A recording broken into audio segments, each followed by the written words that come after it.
అందరికీ నమస్కారం. కలియుగం కథలు ఛానల్కి స్వాగతం.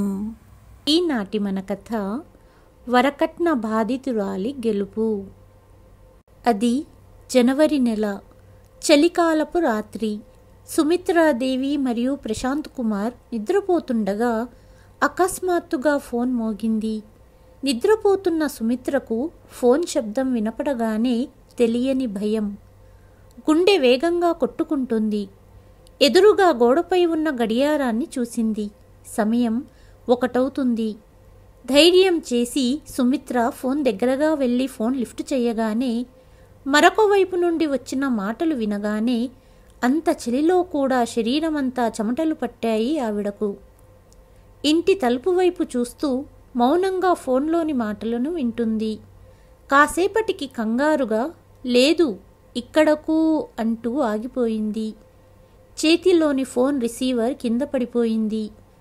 అప్పుడే భర్త ప్రశాంత్ కూడా అక్కడికి చేరుకున్నారు. ఏం చెయ్యాలో తెలియని స్థితిలో సుమిత్ర నేలపై కూర్చుండిపోయింది. సుమిత్ర, ఏమైంది? ఇలా కూర్చుండిపోయావేంటి? ఎవరు ఫోన్ చేశారు?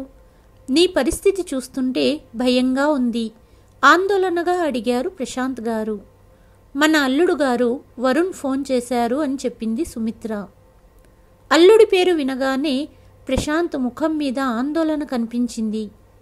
ఇంత రాత్రివేళ అతనెందుకు ఫోన్ చేశాడు? ఏమైందట? అడిగారు ప్రశాంత్ గారు. మన కూతురు రాధిక అంటూ బోరున ఏడ్చింది సుమిత్ర. రాధికకి ఏమైంది? ఆందోళనగా అడిగారు ప్రశాంత్ గారు. ఏమైందో తెలీదు. సాయంత్రం నుండి అమ్మాయి కనిపించడం లేదట. మనవరాలు కూడా కనిపించడం లేదట. అత్తవారింటి వాళ్ళు రాధికను వెతుకుతున్నారు. మన ఇంటికి వచ్చిందేమో అని అడగడానికి ఫోన్ చేశాడు అనింది సుమిత్ర. రాధిక ఇంటి నుండి వెళ్ళిపోయింది. పుట్టింటికి రాలేదు అంటే ఎక్కడికి వెళ్ళి ఉంటుంది అని ఆవేదనతో ప్రశాంత్ గారు కన్నీళ్లు పెట్టుకున్నారు. ఎక్కడికి వెళ్ళుంటుందో, ఎలా ఉందో ఎన్నోసార్లు మీకు చెప్పాను. అత్తగారింట్లో అమ్మాయి సంతోషంగా లేదు, మనింటికి తీసుకువద్దామన్నాను. కానీ మీరెప్పుడూ నా మాటలను పట్టించుకోలేదు. రాధిక చాలాసార్లు ఫోన్ చేసి ఏడ్చేది, నన్ను తీసుకెళ్ళండి అని వేడుకునేది. అప్పుడే సుమిత్రాదేవికి ఒక ఆలోచన వచ్చి ఆగిపోయింది. రాధిక ఇంటి దగ్గరే నది ఉంది కదా, నదిలో మునిగిపోయి ఉంటే అని కంగారుగా అరిచింది. సుమిత్ర, నీకు పిచ్చి పట్టిందా? ఇష్టం వచ్చినట్టు మాట్లాడుతున్నావు. గొడవ జరిగిందేమో, అందుకే రాధిక బాధలో స్నేహితురాలి ఇంటికి వెళ్ళి ఉంటుంది. రేపు ఉదయానికంతా వచ్చేస్తుందిలే అని ప్రశాంత్ తన భార్య సుమిత్రను ఓదార్చారు. అప్పుడు సుమిత్ర తన భర్త వైపు కోపంగా చూస్తూ, రేపటికంతా వస్తుందా? ఎక్కడికి వస్తుంది? తనను హత్య చెయ్యాలని చూసిన అత్తగారింటిగా, లేక నేనిక్కడ ఉండలేను అంటున్న కన్న కూతురిని పట్టించుకొని పుట్టింటికా? అందుకే రోజూ చావడం కంటే ఒక్కసారిగా చచ్చిపోవడం మేలు అనుకొని ఈ నిర్ణయం తీసుకుని ఉంటుంది అని చెబుతూ బోరున విలిపించింది సుమిత్ర. సుమిత్ర మరియు ప్రశాంత్ గారి గది నుంచి వచ్చే శబ్దానికి వారి చిన్న కూతురు మీరా కూడా మేల్కొంది. ఇంత రాత్రివేళ ఎందుకు అమ్మ ఏడుస్తుంది అని తెలుసుకోవటానికి మీరా వారి గదిలోకి వెళ్ళింది. అమ్మా, ఏమైంది? ఎందుకు ఏడుస్తున్నావు అని మీరా తల్లిని అడిగింది. మీరా, ఈరోజు నువ్వు రాధికతో మాట్లాడావా అని అడిగింది సుమిత్ర. లేదమ్మా, నేను మాట్లాడలేదు. ఏమైందమ్మా అని మీరా అడిగింది.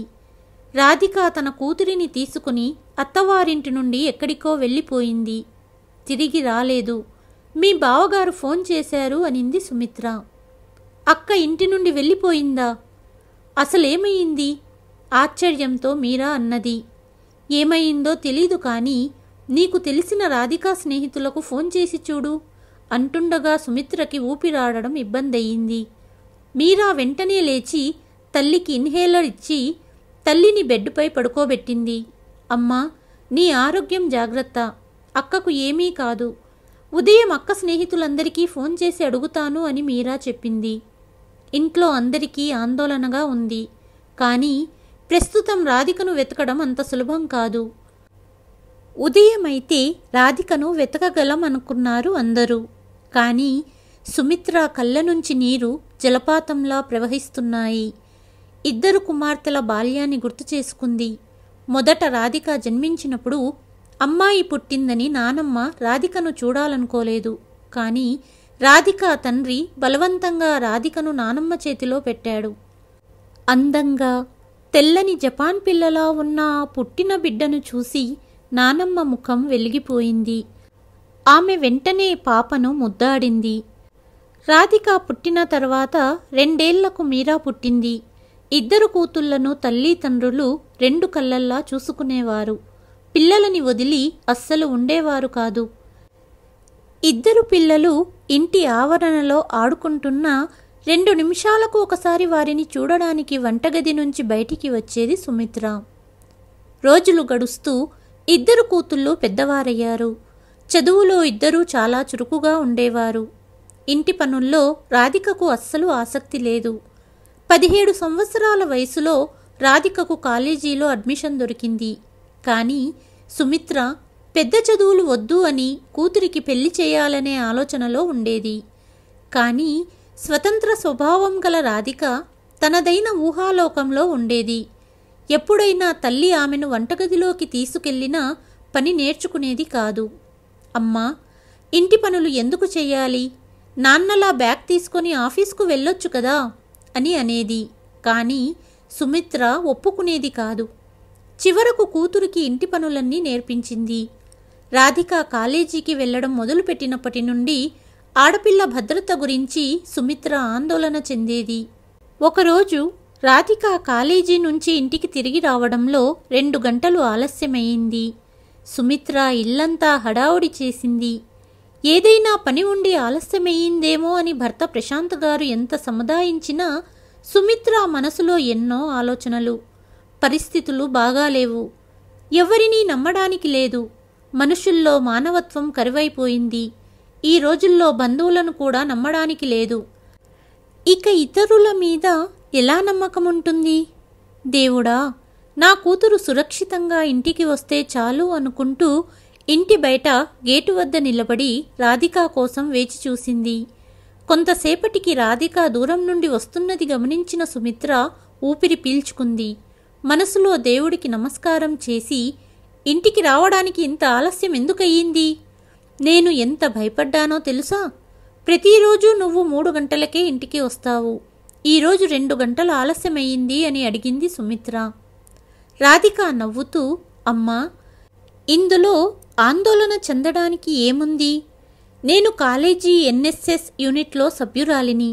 అందులో దేశసేవ, సమాజ సేవ గురించి నేర్చుకుంటాము. అందుకే కొన్నిసార్లు ప్రాక్టీస్ వలన ఆలస్యం అవుతుంది అని చెప్పింది రాధిక. నీకు అలాంటి సమాజ సేవ చేయనవసరం లేదు. ఈ కాలంలో ఎవరినీ నమ్మడానికి లేదు.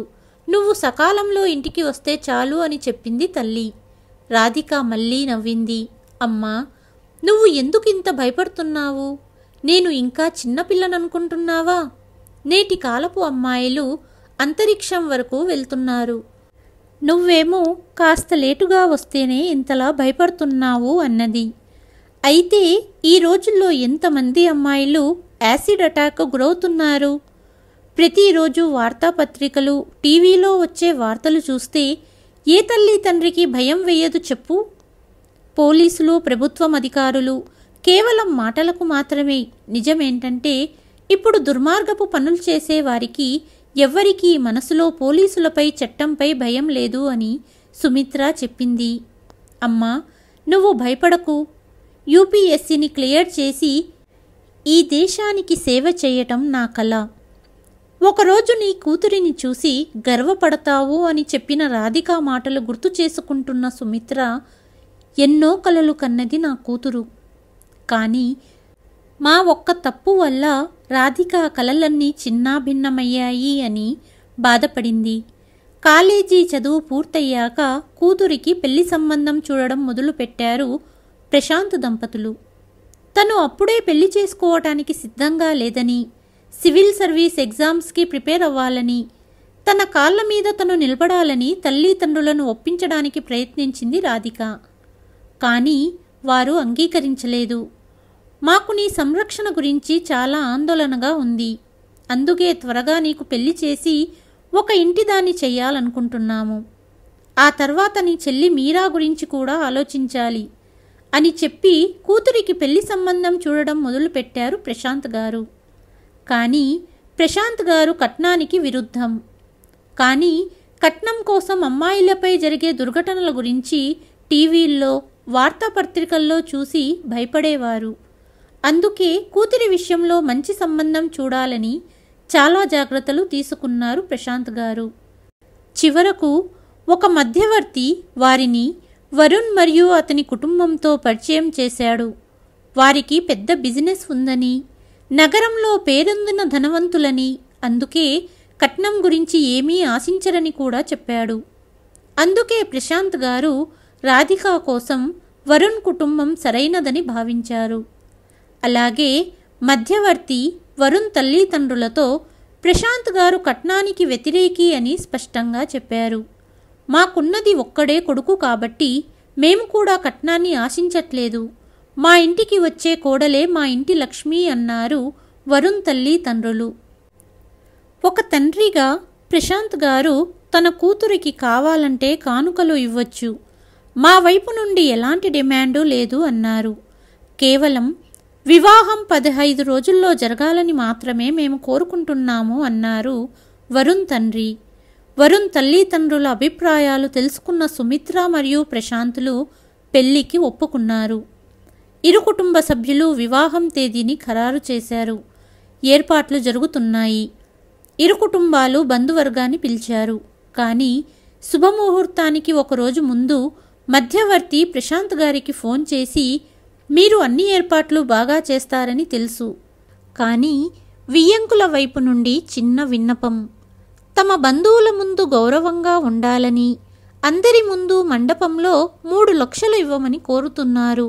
అలాగే వరుణ్ తల్లిదండ్రులకు మరియు చెల్లి కోసం ఖరీదైన బట్టలు తప్పనిసరిని, పెళ్లికొడుకు కోసం గోల్డ్ చైన్ మరియు డైమండ్ రింగ్ కొనివ్వమని, మిగతావి మీ ఇష్టమని చెప్పారు వియ్యంకుల వారు అన్నాడు మధ్యవర్తి.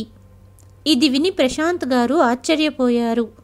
కానీ వియ్యంకులు ఒకే ఒక్క డిమాండ్ చేశారని భావించి వారి మాటకు అంగీకరించారు. ఆనందంగా అన్ని ఏర్పాట్లు జరుగుతున్నాయి. మరుసటి రోజు ఉదయం ప్రశాంత్ గారు, ఏర్పాట్లన్నీ పూర్తయ్యాయా? సరే, కానీ మీ అల్లుడు కోసం ఏ కారు కొన్నారు అని అడిగాడు పెళ్ళికొడుకు తండ్రి. కానీ బావగారు, కారు గురించి మనము మాట్లాడలేదు కదా అని చెప్పారు ప్రశాంత్ గారు. ఇందులో ప్రత్యేకంగా చెప్పేదేముంది, ఇప్పుడు అందరూ ఇస్తున్నారు అని అన్నారు పెళ్ళికొడుకు తండ్రి.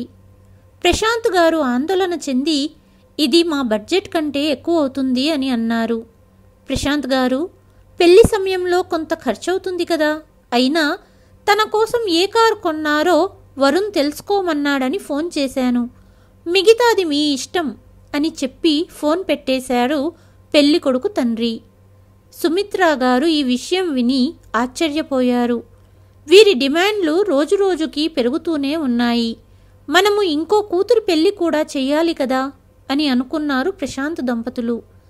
కానీ సుమిత్ర, రేపే పెళ్ళి, అన్ని ఏర్పాట్లు అయిపోయాయి, ఇప్పుడు వెనక్కి తగ్గలేం. రాధిక, మీరాకి ఈ విషయం చెప్పకు, నేను చూసుకుంటాను, అప్పు చేసైనా అన్ని ఏర్పాట్లు చేస్తాను అని అన్నారు ప్రశాంత్ గారు. వైభవంగా వివాహం జరిగింది. అత్తగారింటి వాళ్ళు రాధికను ఇంట్లో లక్ష్మీదేవిలా స్వాగతించారు. మరోవైపు సుమిత్ర మరియు ప్రశాంత్ గారు కూడా తమ కూతురికి గొప్పింటి సంబంధం దొరికిందని నిశ్చింతగా ఉన్నారు. కానీ పెళ్లి తర్వాత రాధిక మొదటిసారి పుట్టింటికి వచ్చినప్పుడు కలకలలాడుతున్న కూతురిని చూసి తల్లిదండ్రులు అత్తారింట్లో కూతురు చాలా సంతోషంగా ఉందని, ఇక రాధిక పట్ల ఎలాంటి ఆందోళన పడనవసరం లేదు అనుకున్నారు. ఆ తర్వాత కేవలం 2 నెలల్లోనే రాధిక ప్రవర్తనలో మార్పు మొదలయ్యింది. ఫోన్లో ఎంతో హాయిగా నవ్వుతూ మాట్లాడే రాధిక ఇప్పుడు కేవలం పుట్టింటి వారి బాగోగులు తెలుసుకుని ఫోన్ పెట్టేస్తుంది. తల్లిదండ్రులు ఎప్పుడైనా ఏదైనా అడిగినా సరైన సమాధానం ఇచ్చేది కాదు. కానీ చెల్లి మీరాకు అక్క ప్రవర్తనలో మార్పు గమనించింది. ప్రతిరోజు రాధికకు ఫోన్ చేసి ఎలా ఉందో తెలుసుకోవాలని ప్రయత్నించేది. కానీ ప్రతిసారి అత్తగారింట్లో ఎవరన్నా ఒకరు ఫోన్ లిఫ్ట్ చేసేవారు. రాధికను మాట్లాడనిచ్చేవారు కాదు. ఒకసారి వరుణ్ చెల్లెలు మీరాతో వ్యంగ్యంగా మాట్లాడింది. కొత్తగా పెళ్ళైన జంటకు ప్రైవేట్ టైం కూడా ఇవ్వవెందుకు? ప్రతిరోజు ఫోన్ చేసి వారిని ఇబ్బంది పెడుతుంటావు అనింది. మీరా ఈ విషయం తన తల్లిదండ్రులకు చెప్పగా ప్రశాంత్ గారు మరియు సుమిత్ర అది కూడా నిజమే, మనం అక్క అత్తవారింటికి ఎక్కువ ఫోన్ చేయకూడదు అని అన్నారు. అప్పటి నుండి మీరా కూడా ఫోన్ చేయటం మానేసింది. రోజులు గడుస్తున్నాయి. ఒకరోజు ఉదయం ఇంట్లో ఫోన్ మోగింది. ఫోన్ లిఫ్ట్ చేసిన సుమిత్రకు ఏడుస్తున్న రాధిక గొంతు వినపడింది. అమ్మా, మనల్ని మోసం చేశారు. నా అత్తింటి వాళ్ళు మంచివాళ్ళు కాదు. డబ్బు కోసం ఏమైనా చేసి మనుషుల రూపంలో ఉన్న మృగాలు అంటూ ఏడుస్తుంది రాధిక. అమ్మా రాధిక, ఏమంటున్నావు? సుమిత్ర గారి గుండె వేగంగా కొట్టుకుంది. కానీ రాధిక, వియ్యంకుల వారు అడిగినవన్నీ ఇచ్చి నీ పెళ్లి చేశాము కదా, ఇప్పుడేమయ్యింది? నా జీవితం నాశనమయ్యిందమ్మా. వాళ్ళు చెప్పినట్టు అసలు వీళ్లకు ఎటువంటి బిజినెస్ లేదు. నీ అల్లుడు నిరుద్యోగి. నిజం బయటపడకుండా ఉండటానికి పెళ్ళి తొందరగా జరిపించారు. మొదట్లో నాతో చాలా బాగానే ఉన్నారు. ఒకరోజు నా అత్త నా దగ్గరికి వచ్చి కొత్త బిజినెస్ మొదలు పెట్టడానికి కొంత డబ్బు కావాలి, కానీ డబ్బు సర్దుబాటు చేయటానికి కాస్త సమయం పడుతుంది, కాబట్టి నువ్వు మీ నాన్నగారి దగ్గర నుంచి 5 లక్షలు తీసుకురా అని అడిగింది. ఇప్పుడే నాన్న నా పెళ్లి చేశారు. తన స్థాయిని మించి ఖర్చు చేశారు. ఇప్పుడు నేను వారిని డబ్బు అడగలేను అని నేను సమాధానమిచ్చాను. నేనేమన్నా ఊరికే ఇవ్వమంటున్నానా? అప్పుగా అడుగు, డబ్బు సర్దుబాటయ్యాక తిరిగి ఇచ్చేద్దామనింది. అప్పుడు వరుణ్ కూడా నా దగ్గరికి వచ్చి, రాధిక, ఇప్పుడు నీకు పెళ్ళయింది, ఈ ఇంట్లోనే ఉంటున్నావు కాబట్టి నీ పుట్టింటి వాళ్ళ గురించి కంటే నీ అత్తగారింటి గురించే ఎక్కువగా ఆలోచించాలి. ఎలాంటి ప్రశ్నలు అడగకుండా మీ పుట్టింటికి వెళ్ళి డబ్బు తీసుకునిరా అని అన్నాడు. ఏదేమైనా నేను నాన్నను డబ్బు అడగను అని చెప్పేశాను. అప్పటి నుండి ఈ విషయంపై వాళ్ళు నాతో కోపంగా ఉన్నారు. రోజు నన్ను ఇబ్బంది పెడుతున్నారు. ఇంటి నుంచి బయటికి వెళ్ళనివ్వరు, ఫోన్లో మాట్లాడనివ్వరు. ఎవరితోనైనా నేను ఏదైనా చెప్తానేమో అని భయపడుతున్నారు అంటూ కన్నీరు పెట్టుకుంది రాధిక. వణుకుతున్న గొంతుతో, ఏం చెప్తున్నావు రాధిక అనింది సుమిత్ర. నేను చెప్పిన ప్రతి మాట నిజమే అమ్మా. ఇప్పుడు నువ్వెక్కడి నుండి ఫోన్ చేస్తున్నావు అడిగింది తల్లి. నా అత్తా మామలు ఎక్కడికో వెళ్ళారు. వరుణ్ కూడా ఉదయం ఎక్కడికో వెళ్ళిపోయాడు. ఆడపడుచు స్నానం చేయడానికి వెళ్ళింది. అందుకే ఫోన్ చేశాను అనింది రాధిక. ఇక ఫోన్ పెట్టేస్తున్నాను. నా ఆడపడుచు చూసిందంటే ఇంట్లో గొడవ చేస్తుంది. నువ్వు ఒకసారి నాన్నతో మాట్లాడు, నాన్న ఏదైనా పరిష్కారం ఆలోచిస్తారు అని చెప్పి రాధిక ఫోన్ పెట్టేసింది. కానీ ఫోన్ కట్టయిన తర్వాత కూడా సుమిత్ర ఫోన్ పట్టుకొని రాయిలా నిలబడిపోయింది. కాసేపటికి తేరుకొని ప్రశాంత్ గారికి ఫోన్ చేసి రాధిక ఫోన్ చేసిందని త్వరగా ఇంటికి రమ్మనింది. సరే అంటూ ప్రశాంత్ గారు పని పూర్తి చెయ్యకుండానే ఇంటికి వచ్చారు. అప్పుడు సుమిత్ర ఏడుస్తూ భర్తతో అన్ని విషయాలు చెప్పింది. తమ పట్ల జరిగిన మోసం, అలాగే గారాల కూతురిపై జరుగుతున్న అత్యాచారం విని ప్రశాంత్ గారి కళ్ళు చెమర్చాయి. రాధికను ఇక అక్కడ ఉంచడం మంచిది కాదు, ఇంటికి తీసుకువద్దాము అనింది సుమిత్ర. సుమిత్ర, ఇది నిరుత్సాహపడే సమయం కాదు, తెలివిగా వ్యవహరించవలసిన సమయం. మనం రేపే రాధిక వద్దకు వెళ్ళి తనని కలుద్దాం. మనని కలిస్తే ఆమెకు కొంత ధైర్యం వస్తుంది. కొన్ని రోజుల పాటు ఆమెను మన ఇంటికి పంపమని రాధిక మామగారిని అడుగుదామన్నారు ప్రశాంత్ గారు. మరుసటి రోజు ప్రశాంత్ దంపతులు కూతురి ఇంటికి వెళ్ళారు. సుమిత్ర కూతురిని చూసి ఆశ్చర్యపోయింది. రాధిక ముఖంపై ఒకప్పటి ఉత్సాహం కనపడలేదు ఆ తల్లికి. అత్తామామల గురించి చెప్పనక్కర్లేదు. వారు రాధిక తల్లి తండ్రిని చూసి ఆశ్చర్యపోయారు. వివాహం సమయంలో వారు నవ్వుతూ మాట్లాడుతూ కనిపించిన వారి ముఖాల్లో ఇప్పుడు కోపం మాత్రమే కనిపించింది. రాధికను కలిసినప్పటికీ చుట్టూ ఉన్న వారి వల్ల కూతురుతో మాట్లాడలేకపోయారు ప్రశాంత్ దంపతులు. రాధిక కూడా ఏమీ మాట్లాడలేకపోయింది. బావగారు, మేము రాధికను కొన్ని రోజుల పాటు ఇంటికి తీసుకెళ్లాలనుకుంటున్నాము అని అడిగారు ప్రశాంత్ గారు. కానీ మరో వారం రోజుల్లో నా చెల్లెలి కూతురి పెళ్లి ఉంది. అందరూ ఖచ్చితంగా వెళ్లడం అవసరమని చెప్పి రాధికను పంపడానికి నిరాకరించారు రాధిక మామగారు. సరే, మీరు పెళ్లి నుండి వచ్చాక రాధికను కొన్ని రోజుల పాటు తీసుకెళ్తాము అని చెప్పి వారు అక్కడి నుండి బయలుదేరారు. కానీ కూతురిని వదిలి రావడం ప్రశాంత్ దంపతులకు బాధగా ఉంది. అతి కష్టం మీద 15 రోజులు గడిచాయి. ప్రశాంత్ దంపతులు ఇంకొకసారి కూతుర్ని తీసుకురావటానికి వెళ్లారు. కానీ రాధిక మామగారు వరుణ్ను కూడా రాధికతో పాటు పంపాడు. 3 రోజులు గడిచాయి. తల్లిదండ్రులు అల్లుడి ముందు కూతురితో ఏమీ మాట్లాడలేకపోతున్నారు.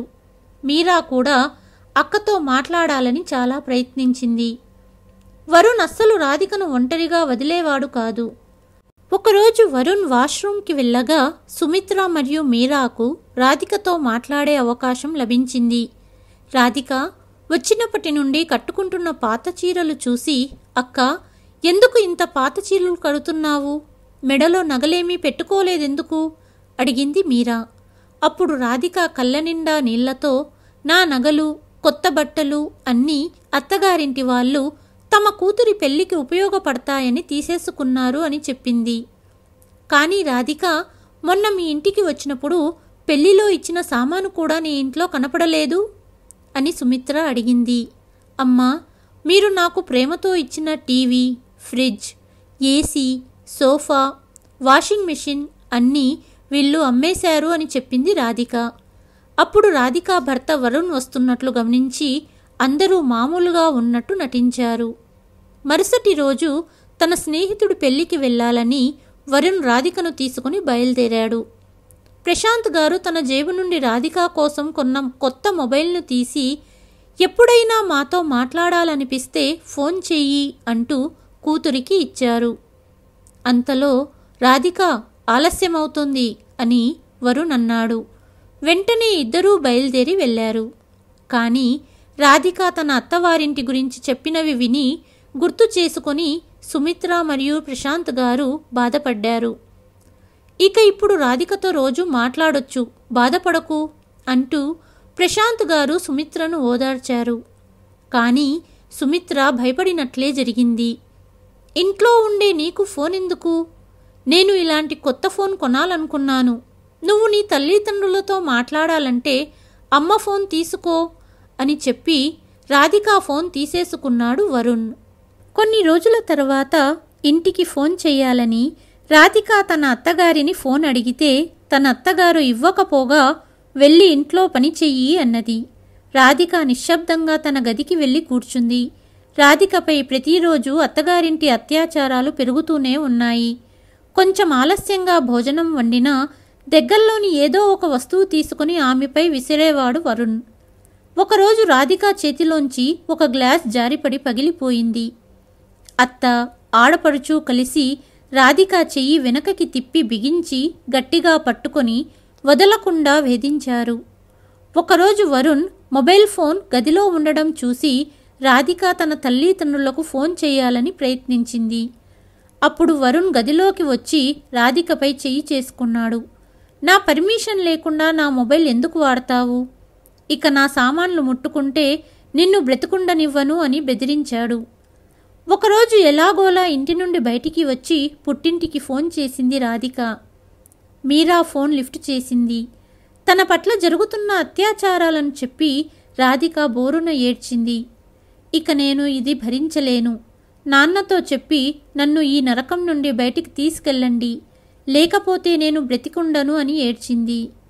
సుమిత్ర మరియు ప్రశాంత్ ఆ సమయంలో మార్కెట్కి వెళ్ళారు. వారు ఇంటికి వచ్చినప్పుడు, అమ్మా, అక్క కాలేజీ వెళ్లే రోజుల్లో ఇంటికి రావడం కాస్త ఆలస్యమైనా నువ్వు అక్క గురించి ఎంత ఆందోళన చెందేదానివి.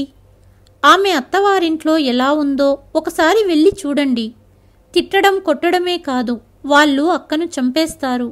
వెళ్ళి అక్కను ఎందుకు ఇంటికి తీసుకురారు అని కోపంగా అడిగింది. మీరా, నీకొక సంబంధం వచ్చింది.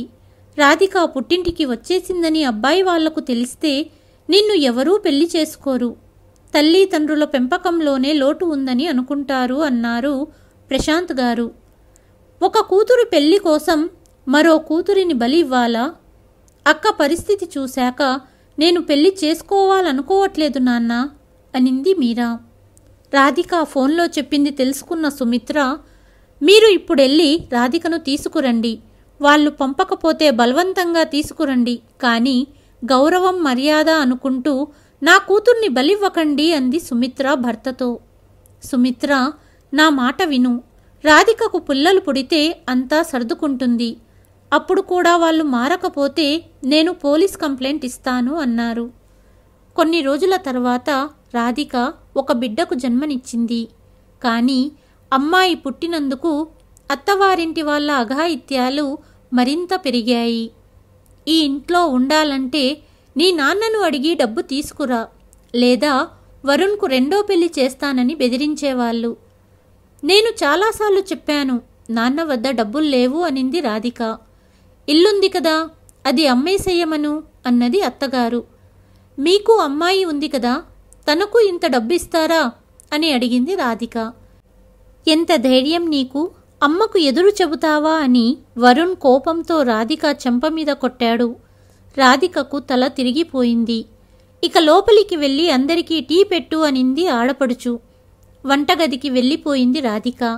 అందరికీ టీ తీసుకుని వస్తుండగా ఆమె భర్త మరియు అత్తగారి మాటలు ఆమె చెవుల్లో పడ్డాయి. కొద్దిసేపు అక్కడే నిలబడి వారి మాటలు వినింది రాధిక. ఈసారి ఒప్పుకోకపోతే ముందు దీని కూతుర్ని చంపేసేయి, తర్వాత నీ పెళ్ళాన్ని చంపేసేయి, ఆ తర్వాత రెండో పెళ్లి చేసుకో అని చెప్పింది అత్తగారు.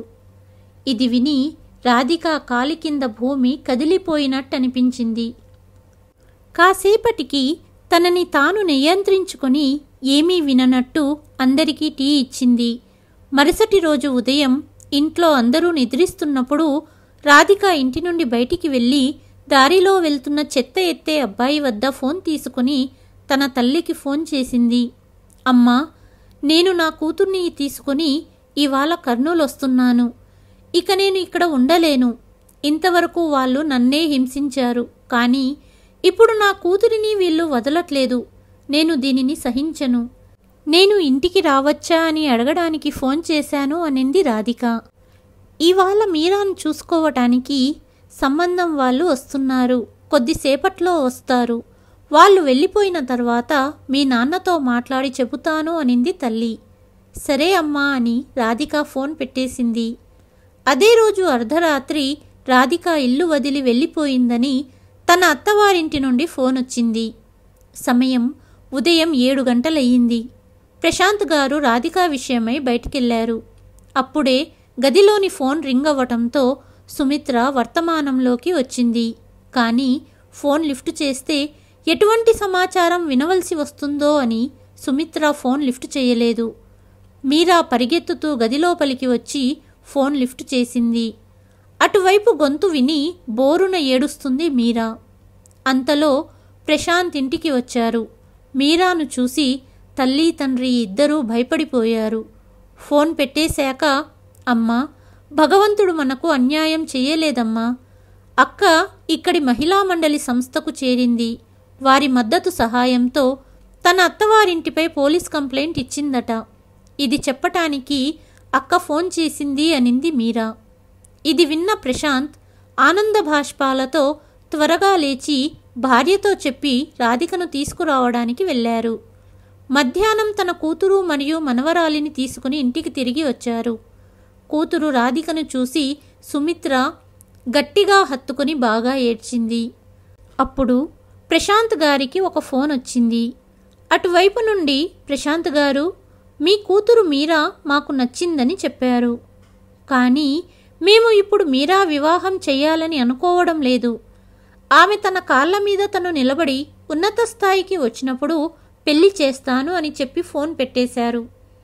అక్కడే ఉన్న రాధిక వైపు చూస్తూ, నువ్వు కూడా నీ యూపీఎస్సీ పరీక్షకు ప్రిపరేషన్ మొదలుపెట్టు. నేను నా ఇద్దరు కూతుళ్ళు ఈ సమాజంలో గర్వంగా తలెత్తుకుని బ్రతకడం చూడాలనుకుంటున్నాను అని చెప్పారు. ఇద్దరు కూతుళ్ళు నవ్వుతూ తండ్రిని గట్టిగా హత్తుకున్నారు. దాదాపు 6 నెలల తర్వాత రాధికకు వరుణ్తో విడాకులు కూడా అయిపోయాయి. రాధిక చాలా కష్టపడి పరీక్షకు ప్రిపేర్ అయ్యింది. చూస్తుండగా 4 సంవత్సరాలు గడిచిపోయాయి. తన భార్యను వేధించిన వరుణ్ ఇప్పుడు తన చెల్లెలికి న్యాయం కోసం పోరాడుతున్నాడు. ఎందుకంటే ఈ 4 సంవత్సరాలలో వరుణ్ చెల్లెలికి పెళ్లి చేశారు. ఆమె అత్తింటి వారు కూడా రాధిక పట్ల వారు చేసినట్లే చేస్తున్నారు. తన చెల్లి అత్తగారింటిపై కంప్లైంట్ ఇవ్వాలని తన తల్లి సోదరితో కలిసి ఎస్పీ ఆఫీసుకు వెళ్ళాడు వరుణ్. కానీ ఎస్పీ ఆఫీసులో ఎస్పీ లేరు. వరుణ్ పేపర్పై కంప్లైంట్ రాసి టేబుల్ మీద పెట్టి ఎస్పీ కోసం ఎదురు చూస్తున్నారు. కొద్దిసేపటికి ఎస్పీ యూనిఫామ్లో ఒక మహిళ వేగంగా వచ్చి కూర్చుంది. ఆమెను చూసి వరుణ్ భయపడ్డాడు. ఎందుకంటే ఆమె వేరెవరో కాదు, అతని మాజీ భార్య రాధిక. రాధిక కూడా అతన్ని గుర్తించింది. వరుణ్ చెల్లెలి శరీరం మీద ఉన్న గాయాలను చూసి రాధికకు తన గతం గుర్తుకు వచ్చింది. తన ముందు ఉన్న కంప్లైంట్ కాగితాలు చూసింది. వరకట్న వేధింపుల కేసు. మరింత కట్నం కోసం మీ చెల్లిని వేధిస్తున్నారా? ఈ రోజుల్లో ఇది చాలా సాధారణమైపోయింది కదా వరుణ్ అంటూ కళ్ళు పెద్దవి చేస్తూ వరుణ్ని అడిగింది రాధిక. సమాధానం చెప్పలేక వరుణ్ సిగ్గుతో తల వంచుకున్నాడు. తల్లి చెల్లితో అక్కడి నుండి వెళ్ళిపోయాడు. ప్రస్తుత సమాజంలో జరిగిన కొన్ని సన్నివేశాల ఆధారంగా ఈ కథను రాయడం జరిగింది. కథ అందరికీ నచ్చిందని భావిస్తున్నాను. కథ కనుక నచ్చినట్లయితే please like, share and subscribe to కలియుగం కథలు. మరి ఒక కథతో మళ్ళీ మీ ముందుకు వస్తాను. అంతవరకు సెలవు.